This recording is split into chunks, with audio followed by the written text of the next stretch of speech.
എല്ലാവർക്കും സ്വാഗതം. പ്രപഞ്ചത്തിന്റെ ഏറ്റവും അടിസ്ഥാനപരമായ രഹസ്യങ്ങൾ അതെങ്ങനെയാ നമ്മൾ കണ്ടുപിടിക്കുന്നത്? അതിനുവേണ്ടി നമ്മൾ നിർമ്മിച്ച ഭയങ്കര പവർഫുൾ ആയിട്ടുള്ള ചില മെഷീനുകളുണ്ട്. അതിലൊന്നാണ് ഇലക്ട്രോൺ ആക്സിലറേറ്ററുകൾ. അപ്പോൾ ഈ കുഞ്ഞൻ ഇലക്ട്രോണുകളെ എന്തിനാ ഇത്ര വലിയ വേഗതയിൽ പായിക്കുന്നത്? എപ്പോഴെങ്കിലും ചിന്തിച്ചിട്ടുണ്ടോ? ശരി, വാ നമുക്കിതിന്റെ ഉത്തരമൊന്ന് കണ്ടുപിടിക്കാം. അതെ, ഇതാണ് നമ്മളിന്ന് ഉത്തരം കണ്ടെത്താൻ പോകുന്ന പ്രധാന ചോദ്യം. എന്തിനാണ് ശാസ്ത്രജ്ഞർ ഇലക്ട്രോണുകളെ ഇത്രയധികം സ്പീഡിൽ കൊണ്ടുപോകുന്നത്? ഒരു ഇലക്ട്രോണിനെ ലൈറ്റിന്റെ സ്പീഡിനോട് അടുത്തെത്തിക്കുമ്പോൾ ശരിക്കും എന്തായിരിക്കും സംഭവിക്കുക? ഇതിനു പിന്നിൽ എന്തെങ്കിലും വലിയ ലക്ഷ്യങ്ങളുണ്ടോ? നമുക്ക് നോക്കാം. അപ്പോ ഈ കാര്യം ശരിക്കും മനസ്സിലാക്കാൻ നമ്മളൊരു 5 സ്റ്റെപ്പിലൂടെ അങ്ങ് പോകും. ആദ്യം നമ്മൾ ബീറ്റാട്രോൺ എന്ന മെഷീനെ പരിചയപ്പെടും, പിന്നെ സിൻക്രോട്രോൺ.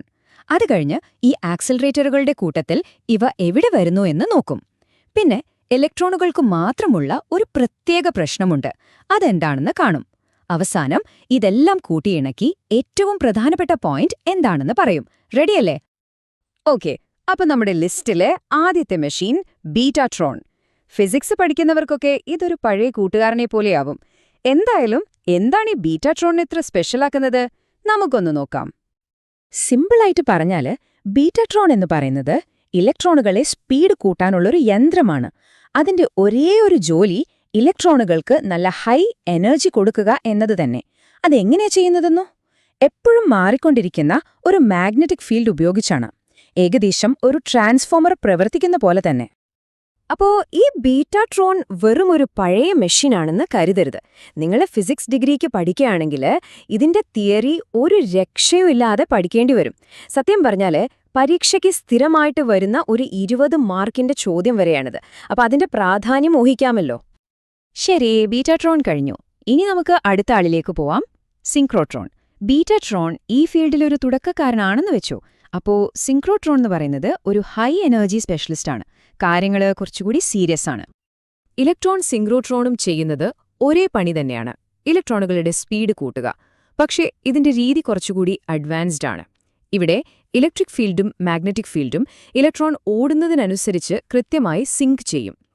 പേരുപോലെ തന്നെ ഈയൊരു സിങ്ക്രണൈസേഷനാണ് ഇതിന് ഭയങ്കരമായ എനർജി കൊടുക്കുന്നത്. ഈ മെഷീൻ ഉപയോഗിച്ച് നമുക്ക് വളരെ ഉയർന്ന എനർജി ലെവലുകളിലേക്ക് എത്താൻ പറ്റും.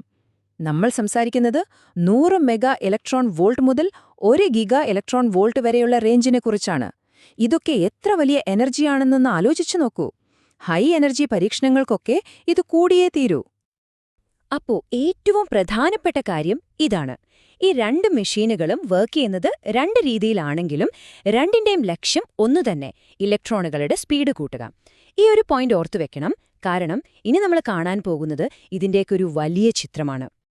ഓക്കെ, അപ്പൊ നമ്മൾ 2 മെഷീനുകളെ ഒറ്റയ്ക്കൊറ്റയ്ക്ക് പരിചയപ്പെട്ടു കഴിഞ്ഞു. ഇനി നമുക്കൊരു സ്റ്റെപ്പ് പുറകോട്ട് വെച്ച് നോക്കാം.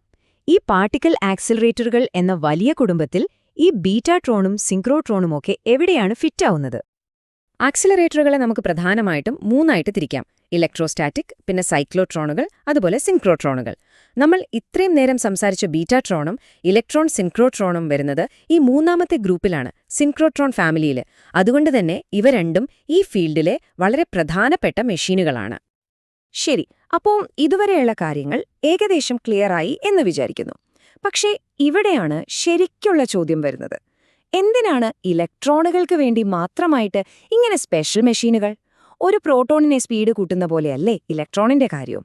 അല്ല, അവിടെയാണ് ഒരു ട്വിസ്റ്റ്. ഇത് നല്ലൊരു ചോദ്യമല്ലേ?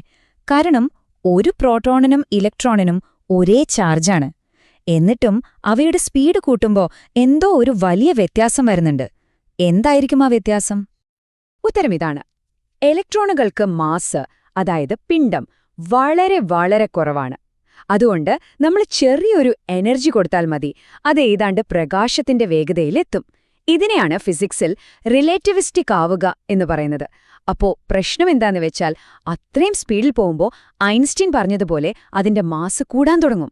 ഈ ഒരു പ്രശ്നം കാരണം സാധാരണ ആക്സിലറേറ്ററുകൾ ഡിസൈൻ ചെയ്യുന്നത് വളരെ ബുദ്ധിമുട്ടാവും. ഓക്കെ, അപ്പൊ നമ്മൾ ആദ്യം കണ്ട ആ 2 മെഷീനുകളും ഇലക്ട്രോണിന്റെ ഈ പ്രത്യേക പ്രശ്നവും തമ്മിൽ എന്താ ബന്ധം?